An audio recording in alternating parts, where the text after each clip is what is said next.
ఒక మానవుడిగా పిలువబడిన యేసుక్రీస్తు అనే ఒక వ్యక్తి సామాన్యమైన వ్యక్తి కాదు. దైవికమైన శిరసత్వంలో ఉండాల్సిన ఆయన రక్తమాంసాలు ధరించుకొని భూమి మీదకి వచ్చాడు. భూమి మీదకి వచ్చి మన కొరకు ఆయన రక్తం కారునంతగా ఆయన పోరాడాడు. ఆయన సిలువలో మన కొరకు ప్రాణం పెట్టాడు. మన పాపాలన్నిటిలో నుండి ఆయన మనల్ని విడిపించాడు. ఆరోహణమై పైకి వెళ్ళిపోయాడు. తండ్రి యొక్క కుడిపార్శ్వాన కూర్చున్నాడు. ఇప్పుడు ఆయన రానున్న దినాలలో భవిష్యత్తులో ఆయన మనందరికీ తీర్పు తీర్చబోతూ ఉన్నాడు. అందరూ కుమారుని గణపరచవలనని తీర్పు తీర్చుటకు సర్వాధికారము కుమారునికి అప్పగించి ఉన్నాడు. అర్థమైంది కదా ఇక్కడ ఈ మాటలో? ఆయన ఏం చేశాడు అనంటే కుమారుణ్ణి కనపరచడం కొరకు, నా కుమారుణ్ణి నేను సంతోషపరచడం కొరకు. విషయం ఒకటి గమనించండి, యేసుక్రీస్తు ప్రభువారు దీన్ని ఏం ఎక్స్పెక్ట్ చేసుకోవట్లేదు. ఆయన సహజంగా ఆయన అద్భుతంగా భూమి మీద జీవించాడు. సహజంగానే ఆయన దీనత్వాన్ని తాను చాటుకున్నాడు. సహజంగానే తండ్రి యొక్క చిత్తాన్ని నెరవేర్చడం కొరకు ఆయన భూమి మీదకి వచ్చి చక్కగా ఆయన పనులు ఆయన చేసుకొని వెళ్ళటం వల్ల ఆయన ఏం చేశాడంటే మురిసిపోతూ ఉన్నాడు. మనం చూస్తూ ఉంటాం కదా, ఆయన చేసిన పనులు చూస్తూ ఉంటున్నప్పుడు ఆకాశం తెరవబడి ఆయన ఎన్నిసార్లు మాట్లాడాడు, ఈయన నా ప్రియ కుమారుడు, ఈయన యందు నేను ఆనందిస్తూ ఉన్నాను, ఈయన నా ప్రియ కుమారుడు, ఈయన యందు నేను ఆనందిస్తున్నాను. ఈయన చెప్పిన మాట మీరు వినండి. ఈయన సామాన్యమైన వ్యక్తి కాదు, ఈయన అందరికంటే ఉన్నతమైన స్థానంలో ఈయనను ఉంచబోతూ ఉన్నాను. ఈయన నా కుడిపార్శ్వాన ఉండబోతూ ఉన్నాడు. కుడిపార్శ్వాన ఉండటం మాత్రమే కాదు, ఈయనే మీ అందరికీ తీర్పు తీర్చబోతూ ఉన్నాడు. అందుకనే ఇక్కడ రాయబడిన మాట రోమాలో, శిక్ష విధించువాడు ఎవడు? చనిపోయిన క్రీస్తు యేసే. మళ్ళొకసారి చదువుదామండి. 11వ వచనం.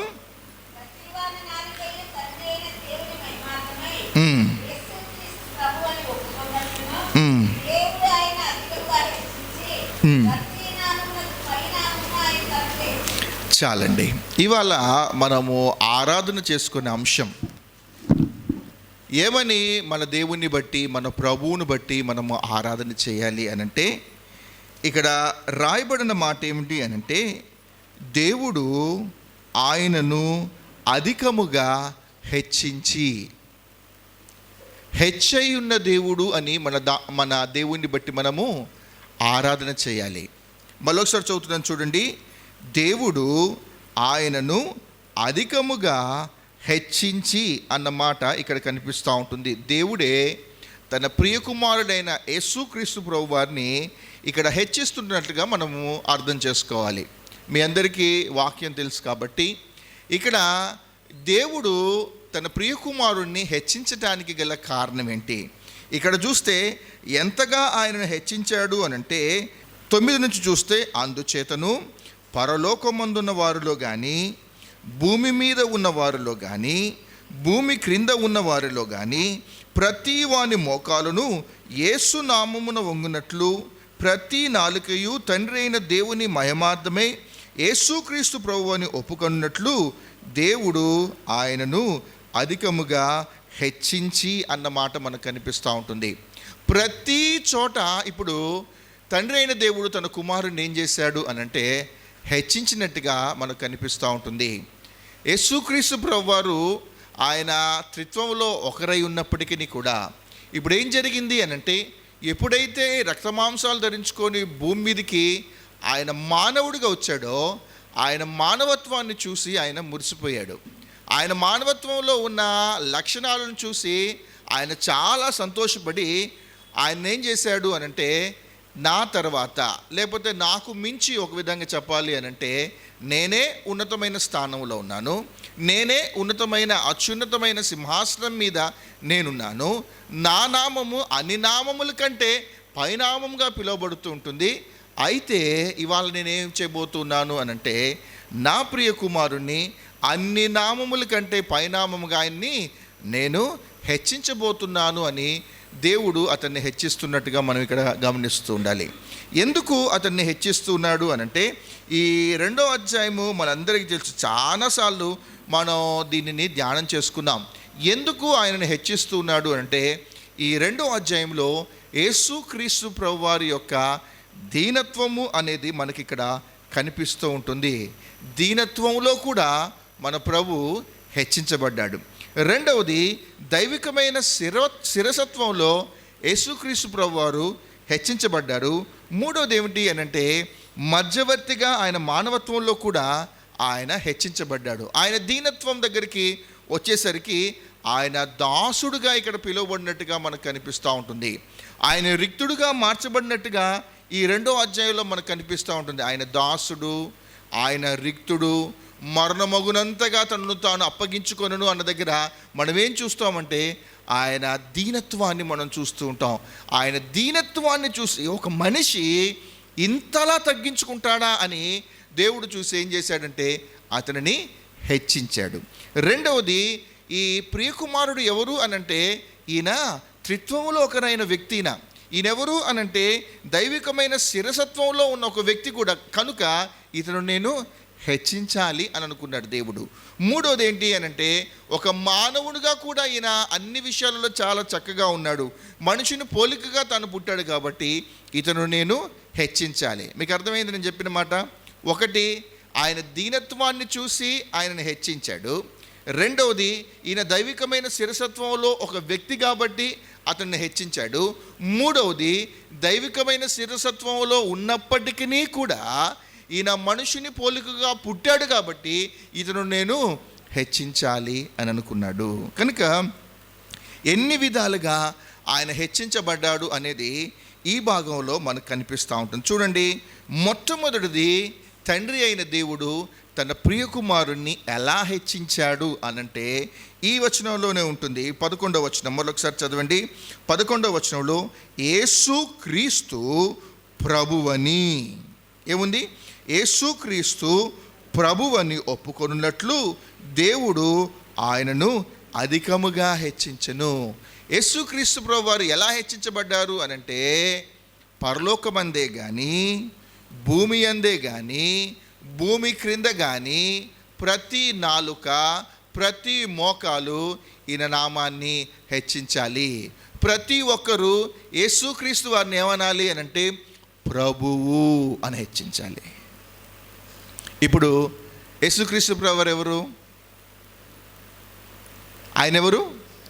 మనం ఏమైనా ఆరాధన చేయాలి? ఇప్పుడు పరలోకం మీద ఆయనకు అధికారం ఉంది, భూమి మీద ఆయనకు అధికారం ఉంది, భూమి క్రింద ఆయనకు అధికారం ఉంది. అందుకని ఈయన దేవుడు ఏం చేశాడు అనంటే, ఇతన్ని మీరు ప్రభువు అని పిలవండి. ప్రతి మోకాలు, ప్రతి నాలుక ఆయన ఏం చేయాలి అనంటే ఆరాధన చేయాలి. చూడండి, ఉదాహరణకు కొన్ని వచనాలు మనం చూస్తే, కీర్తనలు 2వ అధ్యాయము, కీర్తనలు 2వ అధ్యాయము 10 నుంచి 12 వచనాలలో ఒక మంచి మాట ఉంటుంది. పూర్తిగా చదవద్దు. ఆయనను ఎలా హెచ్చించాలి అని ఇక్కడ రాస్తున్నాడు అంటే, రాజులారా, భూపతులారా. చూడండి, ఆ మాటలు చాలండి.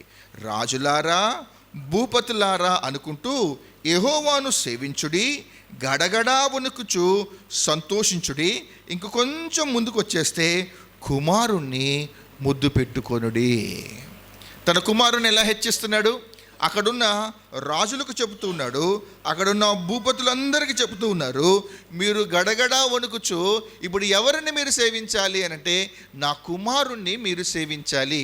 మీరు వచ్చి ఎవరిని ముద్దాడాలి అనంటే నా కుమారుణ్ణి మీరు ముద్దాడాలి అన్నమాట ఇక్కడ మనం చూస్తూ ఉంటున్నాం. కనుక ఆయన అన్నిటిలో ప్రభువుగా ఉన్నందుకు మనం ఏం చేయాలి అనంటే మన దేవుని బట్టి మనము ఆరాధన చేయాలి. అలానే ప్రకటన గ్రంథం 1వ అధ్యాయము 5వ వచనంలో ఒక మాట ఉంటుంది. ఏమిటి అనంటే, భూపతులకు అధిపతి అయిన యేసుక్రీస్తు అన్న మాట ఉంటుంది. ఈ 2 వచనాలు మీరు గమనించారా? భూరాజులు ఉన్నారు, భూపతులు ఉన్నారు, సమస్త జనులందరూ ఇప్పుడు వచ్చేసి ఏం చేయాలి? ఆయనను సేవించేటట్టుగా ఆయనను హెచ్చించాడు. ఈయనే ప్రభువు అని తండ్రి అయిన దేవుడు ఏంటంటే ఆయనని హెచ్చిస్తూ ఉన్నాడు. కనుక యేసుక్రీస్తు ప్రభువారు, మళ్ళీ గుర్తు చేసుకుందాం, యేసుక్రీస్తు ప్రభువారు ఎవరు అనంటే దైవికమైన శిరసత్వంలో ఒకడుగా ఉన్న ఆయన రక్తమాంసాలు ధరించుకొని భూమి మీదకి వచ్చి సమస్త మానవాళి కొరకు ఆయన మన కొరకు ప్రాణం పెట్టిన ప్రభువు ఆయన. కనుక ఆయనను మనము ఆరాధన చేయాలి. భూరాజులు ఆరాధన చేస్తున్నారు, భూపతులు ఆరాధన చేస్తున్నారు. సమస్త జనులు ఏం చేయాలి అనంటే ఆయన ప్రభువు, మన ప్రభువు అని మన దేవుణ్ణి బట్టి మనము ఆరాధన చేయాలి. ఇది మొదటిది. రెండవది, ఆయన ఎలా హెచ్చించబడ్డాడు అనంటే ఆయన చేసిన పనిని బట్టి ఆయన హెచ్చించబడ్డాడు. రెండవది ఏంటి? ఆయన చేసిన పనిని బట్టి ఆయన హెచ్చించబడ్డాడు. చూడండి, ఇదే ప్రకటన గ్రంథం 1వ అధ్యాయము 6వ వచనంలో మనం చూస్తే, మనలను ప్రేమించుచు తన రక్తం వలన మన పాపముల నుండి విడిపించిన వారికి మహిమయు ప్రభావమును యుగ యుగములు కలుగునుగాక. యేసుక్రీస్తు ప్రభువు వారు చేసిన పని ఏమిటి అనంటే ఇక్కడ కనిపిస్తూ ఉంటుంది, ఆయన మనల్ని ప్రేమించాడు. ఈ పనిని చూసి అబ్బా, నీ అంత ప్రేమించే వ్యక్తి భూమి మీద ఎవడూ లేడు, నీ అంత ప్రాణం పెట్టినంతగా ప్రేమించే మానవుడు భూమి మీద ఎవడూ లేడు. ఇదేంటి? యేసుక్రీస్తు ప్రభువు వారి యొక్క పని. అందుకని మనలను ప్రేమించుచు, అంత మాత్రమే కాదు, తన రక్తం వలన, రక్తము అనేది చిందించటానికి కూడా ఆయన ఇష్టపడ్డాడు. మన పాపముల నుండి వినిపించిన వానికి ఈయన పనులేంటి? 1, మనల్ని ప్రేమించటం. 2, మన పాపాల నిమిత్తమైన రక్తం చిందించటం. 3వది ఏంటి అనంటే మన పాపాల నుండి ప్రతి మానవుణ్ణి విడిపించటము అనేది యేసుక్రీస్తు ప్రభువారి యొక్క పని. అందుకని తండ్రి అయిన దేవుడు ఏం చేశాడు అనంటే, బాబు, నీ పనిని నేను మెచ్చుకుంటూ ఉన్నాను, నీవు చేసిన పనిని బట్టి నేను ఏం చేస్తున్నానంటే నిన్ను హెచ్చిస్తూ ఉన్నాను. ఇది రెండవ భాగం. మొదటిదేంటి? ఒకసారి గుర్తు చేయండి నాకు. మొదటిదేంటి? ఏ విషయంలో హెచ్చించబడ్డాడు యేసుక్రీస్తు ప్రభువారు? కాదు, కన్ఫ్యూజ్ అవుతారని మళ్ళీ చెప్తున్నాను. ఆ 2 నుంచి 11 వచనాలలో ఆయన దీనత్వము అనేది కనపడుతుంది. ఆ 2 నుంచి 11 వచనాలలో దైవికమైన శిరసత్వంలో ఒక వ్యక్తి అని కనిపిస్తుంది. ఆ 2 నుంచి 11 వచనాలలో యేసు ప్రభువారి యొక్క మానవత్వము అనేది కనిపిస్తుంది. ఒక అవుట్లైన్ మాత్రమే నేను చెప్పింది. ఆ 2 నుంచి 11 వచనాల్లో ఈ సారాంశము అనేది ఉంది. ఆయన దీనత్వం, దైవికమైన శిరసత్వము, 3వది ఆయన మానవత్వం. అయితే ఈ మూడింటిని చూసి ఎందుకు ఆయనను ఎలా హెచ్చిస్తున్నాడు అనంటే, ఆ 3 ఎప్పుడైతే కనపడ్డాయో ప్రభువుగా ఆయనను హెచ్చించాడు. ఇది మొదటి భాగం, మీరు రాసుకోండి ఆరాధన చేయడానికి. ప్రభువుగా ఆయనను హెచ్చించాడు. అందుకని రాజులు, భూపతులు, సమస్త జనులారా, ప్రతి నాలుక, ప్రతి మోకాలు ఈయనను మీరు ఆరాధన చేయాలి. ఆయన ఎవరు అనంటే మీ ప్రభువు. రెండవది, ఆయన ఎందుకు మీకు ప్రభువు అయ్యాడు, ఎందుకు ఆయనను హెచ్చించాడు అనంటే ఆయన చేసిన పనును చూసి దేవుడు ఆయనను హెచ్చిస్తూ ఉన్నాడు. ఆయన చేసిన పని ఏమిటి అనంటే సమస్త మానవాళిని ప్రేమించినందుకు ఆయన హెచ్చింపబడ్డాడు. సమస్త మానవాళి కొరకు రక్తం చిందించినందుకు ఆయన హెచ్చించబడ్డాడు. సమస్త మానవాళి యొక్క పాపాలను విడిపించినందుకు దేవుడు ఏం చేశాడు అనంటే ఆయనను ప్రభువుగా మార్చి ఆయనను హెచ్చించినందుకు మనం ఏం చేయాలంటే మన దేవుని బట్టి మనము ఆరాధన అనేది చేయాలి. ఇంకొక వచనం కూడా చూడండి, మంచిగా ఉంటుంది. అపోస్తుల కార్యాలు 5వ అధ్యాయము 31వ వచనంలో కూడా ఆయన పని అనేది మనకు కనిపిస్తుంది. మారు మనస్సును పాపక్షమాపణను దయచేయుటకై దేవుడు ఆయనను అధిపతిగాను రక్షకునిగాను తన దక్షిణ హస్త బలము చేత హెచ్చించి ఉన్నాడు. ఈయనేం చేస్తున్నాడు అంటే మనకు మారు మనసును అనుగ్రహించాడు. ఇది ఆయన పని. ఆయన ఏం చేస్తున్నాడంటే పాప క్షమాపణ దయచేయుటకు ఈయనేం చేశాడంటే అధిపతిగాను రక్షకుడుగా ఆయనను నియమించాడు దేవుడు. ఈయన పని ఏమిటి అనంటే రక్షకుడు,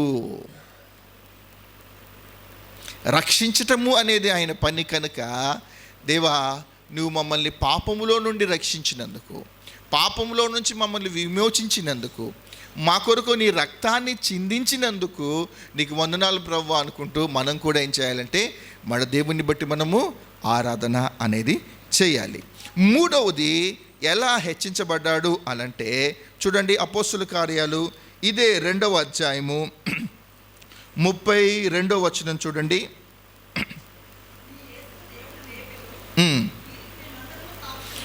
ఈ యేసును దేవుడు లేపెను, దీనికి మేమందరము సాక్షులము. ఆయన ఆరోహణాన్ని గమనిస్తూ ఉంటున్నప్పుడు, ఆయన పునరుద్ధానాన్ని గమనిస్తూ ఉన్నప్పుడు దేవుడు ఇతన్ని హెచ్చించాడు అని మనం గమనించాలి. ఆయన చనిపోయాడు వాస్తవం, ఆయన 3వ దినాన పునరుద్ధానుడిగా లేచాడు.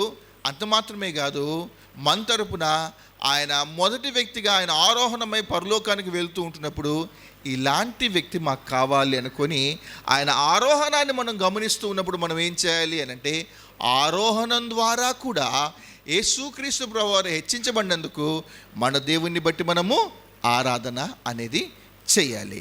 4వ చూడండి, ఎందుకు మన దేవుడు యేసుక్రీస్తు ప్రభువారు హెచ్చించబడ్డాడు అని అంటే, ఇదే 2వ అధ్యాయం 33వ వచనం.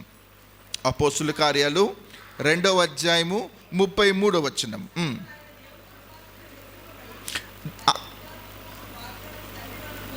చాలా అంటే చాలు. 4వది ఏమిటి అని అంటే, దేవుని కుడిపార్శ్వమునకు ఆయన హెచ్చింపబడ్డందుకు మనం ఆరాధన చేయాలి. పిల్లలు మాట్లాడద్దు, కూర్చోవాలి. 4వ అంశం ఏంటి? ఎక్కడి వరకు హెచ్చించబడ్డారు ఆయన?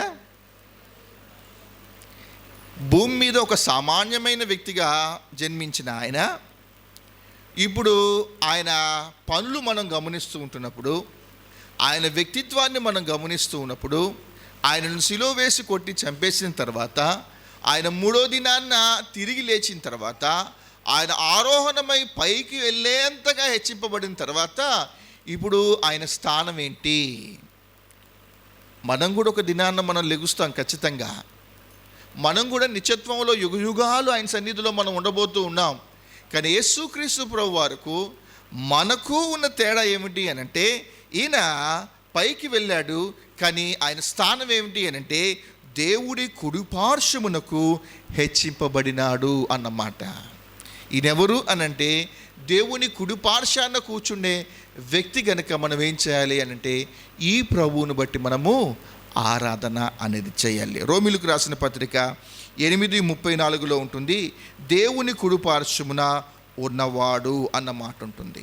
అలానే మార్క్స్ వార్త 16:19 చూస్తే, ఈలాగు ప్రభువైన యేసు వారితో మాట్లాడిన తర్వాత పరలోకమునకు చేర్చబడి దేవుని కుడిపార్శ్వమున ఆసీనుడాయెను అన్న మాట మనం చూస్తూ ఉంటున్నప్పుడు ఎంతగా యేసుక్రీస్తు ప్రభువారు హెచ్చింపబడ్డారో. ఆయన సామాన్యమైన వ్యక్తి కాదు. ఆయన మనము భూమి మీద ఆయనను ఒక సామాన్యమైన వ్యక్తిగా చూసేసి ఆయనను కొట్టారు, ఆయనను అవమానపరిచారు, ఆయనకు సిలువ వేసి కొట్టి ఆయనని చంపేయటము అనేది ఇక్కడ మనం చూస్తూ ఉంటుంటే, పరలోకంలో నుండి చూస్తున్న ఒక కోణము అనేది చూస్తూ ఉన్నప్పుడు ఆయన వ్యక్తిత్వము, ఆయన చేసిన పనులు, పరలోకము ఆయనను ఎంతగా గౌరవిస్తుంది అనేది గమనిస్తూ ఉంటున్నప్పుడు, ఆయన సంఘంలో మనం ఉన్నాము. ఈ సంఘం కొరకు ఆయన రక్తం కార్చాడు, ఈ సంఘం కొరకు ఆయన ప్రాణం పెట్టాడు గనక దేవుని కుడిపార్శ్వాన కూర్చున్న ఆ యేసుక్రీస్తు ప్రభువాన్ని మనం చూస్తూ ఉన్నప్పుడు మనం కూడా ఏం చేయాలంటే మన దేవుని బట్టి మనము ఆరాధన అనేది చేయాలి. ఆయన కుడిపార్శ్వాన కూర్చున్నాడు అనంటే ఇలా మనం అర్థం చేసుకోవాలి. ఏమిటి అనంటే క్రీస్తు ప్రభువు యొక్క మానవత్వం తిరిగి దైవత్వంలోకి ఐక్యపరచబడటం. ఆయన కుడిపార్శ్వాన కూర్చున్నాడు అనంటే ఏంటి అనంటే యేసుక్రీస్తు ప్రభు వారి యొక్క మానవత్వము అనేది తిరిగి దైవత్వంలోకి మళ్ళీ ఐక్యపరచబడటము అనేది మనం చూస్తూ ఉంటాం. ఈ మానవత్వము అనేది ఏం జరిగింది అనంటే పరలోకంలో అద్భుతంగా హెచ్చింపబడుతూ ఉంటుంది అన్న మనము అర్థం చేసుకోవాలి. అంత మాత్రమే కాదు, భూమి మీద మానవుడిగా తగ్గించబడిన వాడు పరలోకంలో ఎవరూ చేరలేనంత ఎత్తునకు ఆయన హెచ్చింపబడ్డాడు. ఎవరూ చేరలేనంత హెచ్చింపబడ్డాడు అనంటే మనం చదివిన భాగంలోనే మనం చూసాం. ఎలా హెచ్చింపబడ్డాడు అంటే అన్ని నామముల కంటే పైనామముగా ఒక మానవుడు ఇప్పుడు త్రిత్వంలో ఐక్యపరచబడి ఆయన ఏం చేయబడ్డాడు అంటే హెచ్చింపబడిన ఆ గొప్ప దేవుని బట్టి మనం ఏం చేయాలంటే, మన రక్షకుని బట్టి మనం ఏం చేయాలంటే మనము ఆరాధన అనేది చేయాలి. చివరిది మనం చూసుకొని మనం ఆరాధన చేసుకుందాం. చివరిది యేసుక్రీస్తు ప్రభువాన్ని ఎలా ఆయన హెచ్చించాడు అనంటే, ఈ లోకమంతటికి తీర్పు తీర్చే న్యాయాధిపతిగా ప్రభువు ఆయనను హెచ్చించాడు. అర్థమైందమ్మా? ఈ లోకమంతటికి తీర్పు తీర్చే న్యాయాధిపతిగా దేవుడు ఆయనను హెచ్చించినందుకు మన దేవుని బట్టి, మన ప్రభువుని బట్టి మనము ఆరాధన చేయాలి. ఇదే రోమిలకు రాసిన పత్రిక 8వ అధ్యాయము 34వ వచనం చూడండి దయచేసి. శిక్ష విధించువాడు ఎవడు? చనిపోయిన క్రీస్తు యేసే. చాలండి. భూమి మీద ఉన్న ప్రభువుకు, ఇప్పుడు నిత్యత్వంలో ఉన్న ప్రభువుకి ఎంత తేడా ఉంది? భూమి మీద ఉన్న ప్రభువును ఎలా చూశారు అని అంటే, ఇతడు మరియ కుమారుడు కాదా అని అన్నాడు. ఇతడు వడ్రంగి వాని కుమారుడు కాదా అని అన్నాడు. భూమి మీద ఆయన చూస్తూ ఉన్నప్పుడు ఒక సామాన్యమైన వ్యక్తిగా ఆయనను చూస్తూ ఉన్నారు. ఒక సామాన్యమైన వ్యక్తి అనుకొని అతను చాలా చులకనగా చూసిన ఈ ప్రభువును ఇప్పుడు తండ్రి అయిన దేవుడు ఏం చేశాడు అనంటే, నువ్వు అర్జెంటుగా పైకి రావాలి అన్నాడు. ఆయనను అన్ని నామముల కంటే ఉన్నతమైన స్థానంలో ఆయనను ఉంచటం మాత్రమే కాదు, ఆయన కుడి పార్శ్వాన ఆసీనుడిగా చేసుకోవటం మాత్రమే కాదు, ఇప్పుడు రైట్ సైడ్ తిరిగి ఆయన ఏం చేస్తున్నాడు అనంటే, ఎవరినైనా తీర్పు తీర్చాలి అనంటే నా పని కాదు, నేను తీర్పు తీర్చను. ఇప్పుడు నువ్వెవరు అనంటే ఒక న్యాయాధిపతివి. ఇప్పుడు యేసుక్రీస్తు ప్రభువారు ఎవరు అనంటే ఒక తీర్పరి. నువ్వే సమస్త జనులు, సమస్త రాజులు, సమస్త భూపతులు అందరూ నీ ఎదుట నిలబడతారు చేతులు కట్టుకొని. నువ్వేం చేయాలి అనంటే, నువ్వు వారిని తీర్పు తీర్చే వ్యక్తిగా ఆయన హెచ్చింపబడ్డాడు. యోహాను సువార్త 5వ అధ్యాయము 22వ వచనం చూడండి. యోహాను సువార్త 5వ అధ్యాయము 22వ వచనంలో చాలా క్లియర్గా ఉంటుంది. అందరూ కుమారుని గణపరచవలనని తీర్పు తీర్చుటకు సర్వాధికారము కుమారునికి అప్పగించి ఉన్నాడు. అర్థమైంది కదా ఇక్కడ ఈ మాటలో? ఆయన ఏం చేశాడు అనంటే, కుమారుణ్ణి గణపరచడం కొరకు, నా కుమారుణ్ణి నేను సంతోషపరచడం కొరకు. విషయం ఒకటి గమనించండి, యేసుక్రీస్తు ప్రభువారు దీన్ని ఏం ఎక్స్పెక్ట్ చేసుకోవట్లేదు. ఆయన సహజంగా ఆయన అద్భుతంగా భూమి మీద జీవించాడు.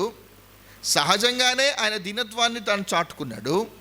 సహజంగానే తండ్రి యొక్క చిత్తాన్ని నెరవేర్చడం కొరకు ఆయన భూమి మీదకి వచ్చి చక్కగా ఆయన పనులు ఆయన చేసుకొని వెళ్ళటం వలన ఆయన ఏం చేశాడంటే మురిసిపోతూ ఉన్నాడు. మనం చూస్తూ ఉంటాం కదా, ఆయన చేసిన పనులు చూస్తూ ఉంటున్నప్పుడు ఆకాశం తెరవబడి ఆయన ఎన్నిసార్లు మాట్లాడాడు, ఈయన నా ప్రియకుమారుడు, ఈయన యందు నేను ఆనందిస్తూ ఉన్నాను, ఈయన నా ప్రియకుమారుడు, ఈయన యందు నేను ఆనందిస్తున్నాను. ఈయన చెప్పిన మాట మీరు వినండి. ఈయన సామాన్యమైన వ్యక్తి కాదు, ఈయన అందరికంటే ఉన్నతమైన స్థానంలో ఈయనను ఉంచబోతూ ఉన్నాను. ఈయన నా కుడిపార్శ్వాన ఉండబోతూ ఉన్నాడు. కుడిపార్శ్వాన ఉండటం మాత్రమే కాదు, ఈయనే మీ అందరికీ తీర్పు తీర్చబోతూ ఉన్నాడు. అందుకనే ఇక్కడ రాయబడిన మాట రోమాలో, శిక్ష విధించువాడు ఎవడు? చనిపోయిన క్రీస్తు యేసే. మత్తయి సువార్త 25వ అధ్యాయము 31వ వచనం చూస్తే, సమస్త జనులు ఆయన ఎదుట పోగు చేయబడుదురు. మనకు లాగానే భూమి మీద జన్మించిన ఒక వ్యక్తి, ఒక మానవుడిగా పిలువబడిన యేసుక్రీస్తు అనే ఒక వ్యక్తి సామాన్యమైన వ్యక్తి కాదు. దైవికమైన శిరసత్వంలో ఉండాల్సిన ఆయన రక్తమాంసాలు ధరించుకొని భూమి మీదకి వచ్చాడు. భూమి మీదకి వచ్చి మన కొరకు ఆయన రక్తం కారునంతగా ఆయన పోరాడాడు. ఆయన సిలువలో మన కొరకు ప్రాణం పెట్టాడు. మన పాపాలన్నిటిలో నుండి ఆయన మనల్ని విడిపించాడు. ఆరోహణమై పైకి వెళ్ళిపోయాడు. తండ్రి యొక్క కుడిపార్శ్వాన కూర్చున్నాడు. ఇప్పుడు ఆయన రానున్న దినాలలో భవిష్యత్తులో ఆయన మనందరికీ తీర్పు తీర్చబోతూ ఉన్నాడు. ఆ రోజున ఎవరెవరు ఉంటారు అనంటే దేవదూతలందరూ బారులు తీరి ఆయన సన్నిధిలో ఇలా నిలబడతారు. ఎవరెవరైతే పడిపోయిన దేవదూతలు ఉన్నారో యేసుక్రీస్తు ప్రభువారి ముందు ఇలా నిలబడతారు. మీరు చేసిన పని ఇది అనుకొని ఈయనేం చేస్తాడు అంటే వాళ్ళందరికీ ఆయన తీర్పు తీర్చబోతూ ఉన్నాడు. చీకటి బిలంలోకి వాళ్ళను త్రోయబోతూ ఉన్నాడు. నిత్య నరకాగ్నిలోకి ఆయన ఎవరెవరైతే తప్పు చేశారో, ఎవరెవరైతే దేవునికి విరోధంగా పనులు చేశారో వాళ్ళందరికీ ఆయన తీర్పు తీర్చబోతూ ఉన్నాడు. పడిపోయిన దేవదూతలు ఉంటారు. అంత మాత్రమే కాదు, రాజులు తమ సింహాసనములు విడిచి ఆయన ఎదుట చేతులు కట్టుకొని నిలబడతారు. అది సర్వోన్నతమైన సింహాసనం. అది వన్స్ ఆయన ఎప్పుడైతే కూర్చున్నాడు కుడిపార్శ్వాన, ఆయన ఎప్పుడైతే తీర్పు తీర్చటము అనేది ప్రారంభించాడో గమనించండి, మళ్ళీ అప్పీలు చేయటము అనేది జరగని పని. ఆయన ముందు నిలవబడి ఇతనిలో ఏమీ తప్పు లేదు అని చెప్పగలిగిన వ్యక్తి భూమి మీద కానీ పరలోకం మీదలో కానీ మరెక్కడా ఉండడు. ఆయన ఏది శాసిస్తే అదే జరుగుతుంది. ఇప్పుడు యేసుక్రీస్తు ప్రభువారిని తండ్రి అయిన దేవుడు ఎంతగా హెచ్చించాడు. అందుకని అన్ని నామముల కంటే పైనామం కలిగిన దేవుడిన. ప్రతి మోకాలు, ప్రతి నాలుక ఆయన నామాన్ని ఒప్పుకోవాలి. మళ్ళీ జ్ఞాపకం చేసుకుందాం, ఎంతగా హెచ్చించాడు అనంటే పరలోకమందే కానీ భూమి అందే కానీ భూమి క్రింద కానీ ఈయనలాగా మరే వ్యక్తి లేడు. కనుక ఈ 5 అంశాలను జ్ఞాపకం చేసుకుంటూ అంతగా హెచ్చింపబడిన మన యేసుక్రీస్తు ప్రభువారిని జ్ఞాపకం చేసుకుంటూ ఆయన చేసిన పనులను జ్ఞాపకం చేసుకుంటూ ఆయన మానవత్వాన్ని జ్ఞాపకం చేసుకుంటూ భవిష్యత్తులో ఆయన ఎలా ఉండబోతూ ఉన్నాడు అనేది జ్ఞాపకం చేసుకుంటూ మన దేవుని బట్టి మనము ఆరాధన చేద్దాం. దయచేసి కళ్ళు మూసుకోండి, ఆరాధన చేసుకుందాం.